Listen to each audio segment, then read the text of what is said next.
En su primera visita a Ucrania, Jens Stoltenberg, secretario general de la Organización del Tratado del Atlántico Norte, la OTAN, reafirmó que Ucrania se unirá a ese bloque de defensa transnacional. No dijo cuándo, aunque sí aseguró que todos los miembros están de acuerdo. Sin embargo, enfatizó que para él lo más importante en estos momentos es que Ucrania prevalezca. Todos los aliados de la OTAN acordaron que Ucrania se convertirá en miembro de la OTAN, pero el enfoque principal ahora es, por supuesto, cómo garantizar que Ucrania prevalezca. Y precisamente para que prevalezca, el secretario de Defensa de Estados Unidos, Lloyd Austin, dijo este viernes en Alemania que en total el grupo de aliados y socios proporcionó hasta el momento más de $55,000 millones en asistencia de seguridad para Ucrania, incluidos más de 230 tanques y más de 1.550 vehículos blindados y otros equipos y municiones. Hoy también trascendió que el próximo mes Estados Unidos comenzará a entrenar a las fuerzas ucranianas sobre cómo operar los tanques Abrams. Ucrania recibirá además tanques Leopard 2 alemanes y Challenger británicos. Por su parte, el ministro de Defensa de Ucrania, Oleksiy Reznikov, dijo que Polonia tendrá en su territorio un centro de mantenimiento para los tanques Leopard 2.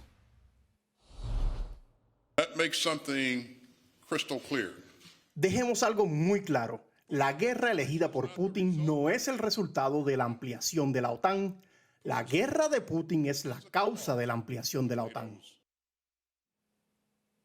Como era de esperarse, las palabras de Stoltenberg y de Austin no cayeron nada bien. En Rusia, el Ministerio de Relaciones Exteriores emitió una advertencia este viernes sobre las declaraciones, catalogándolas de peligrosas.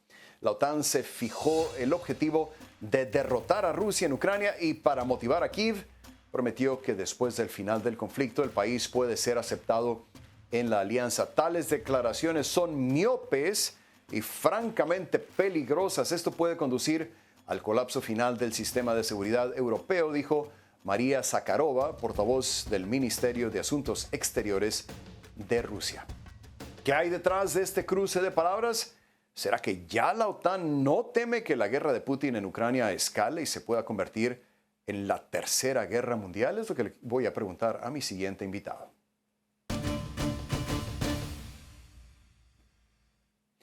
Le doy la bienvenida a Fredo Arias King, presidente del Instituto Kazla en Praga, miembro del Consejo del Centro Davis de Estudios de Rusia y Eurasia de la Universidad de Harvard, quien nos acompaña esta vez desde la Ciudad de México. Bienvenido a Conclusiones, Fredo. Gracias por estar con nosotros.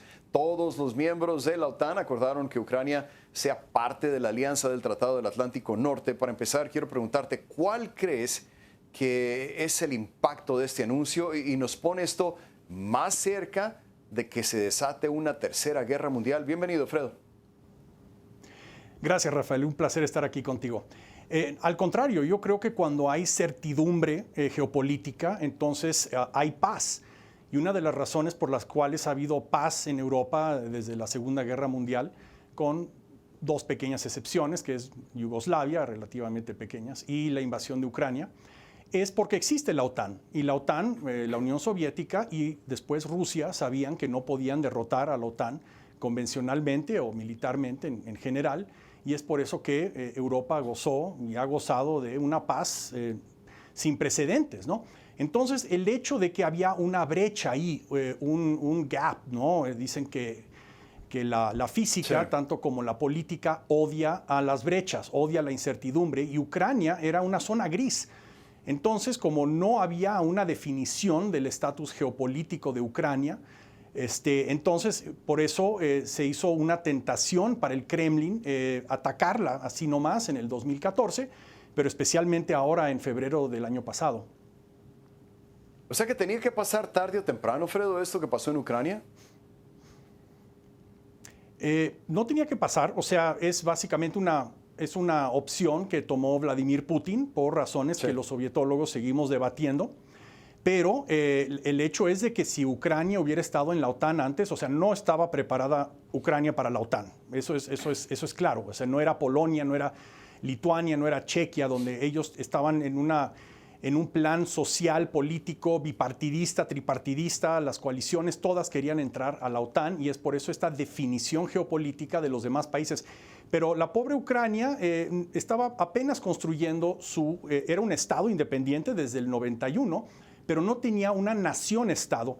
Pero después del ataque de Rusia, sí, Ucrania ya está definida, entonces ya está preparada para entrar a la OTAN. Entonces, yo creo que sí, Ucrania definitivamente va a entrar a la OTAN tarde o temprano. En la cumbre de Bucarest en el 2008 se anunció que Ucrania iba algún día a entrar a la OTAN, pero no le dieron fecha. Y como has dicho aquí, ahorita Stoltenberg es la primera vez que visita Kiev y son las palabras mayores. Eso es un parteaguas.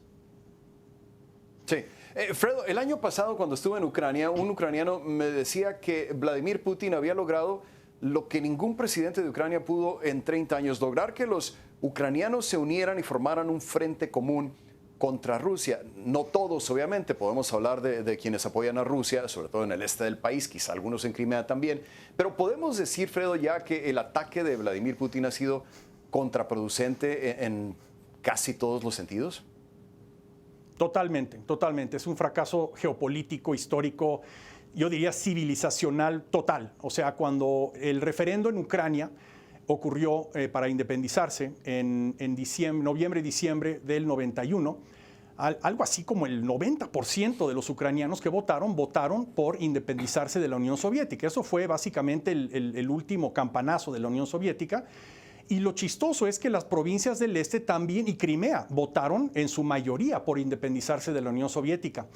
El problema está en que, como tú dices, los presidentes Kravchuk, en paz descanse, era mi amigo, Kuchma, Yushchenko, etcétera, no podían como que construir una nación viable geopolíticamente hablando. En varios sentidos. Ucrania estaba confundida. Si uno veía las encuestas de esa época, la mitad pues no tenía una opinión muy firme, el 25% querían unirse a la Unión Europea y a la OTAN, al occidente, y el otro 25% estaban muy cómodos con Rusia.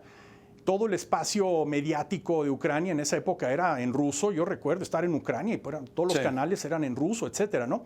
Los periódicos principales, todo. Ucrania no se sentía amenazada por Rusia hasta, obviamente, el 2014, ¿no? El febrero del 2014, cuando Rusia tomó Crimea. Y especialmente ahora sí, tu amigo interlocutor con el que hablaste tiene toda la razón. Vladimir Putin, de hecho, es el arquitecto del renacimiento de la nación-estado llamada Ucrania.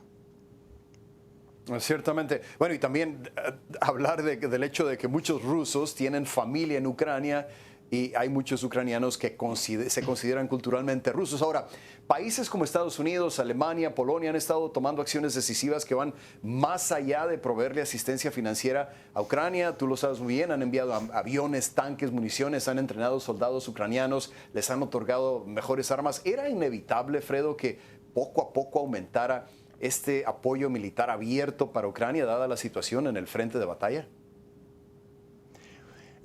Sí y no, porque todo depende de la política doméstica de los países aliados. Si hubiera habido otro presidente en Estados Unidos, quién sabe qué hubiera sucedido. Lo bueno es que el equipo de Biden pues, estaba muy comprometido con Ucrania. En lo personal, Biden ha tenido muchos años a cargo de la política ucraniana durante Obama. Antes de eso era pues, el presidente del comité en el Senado de Relaciones Exteriores. O sea, es un viejo colmillo, ¿no? Entonces, por eso Biden, pues, pero hay otros países, Francia, por ejemplo, Macron, aunque habla y va a China y hace declaraciones y quiere tener protagonismo, pero el hecho es de que solamente el 1% del presupuesto militar francés ha ido a apoyar a Ucrania. Estados Unidos es 40 veces más que Francia, 40, y eso que Francia es la segunda potencia, la tercera, perdón, militar de la OTAN.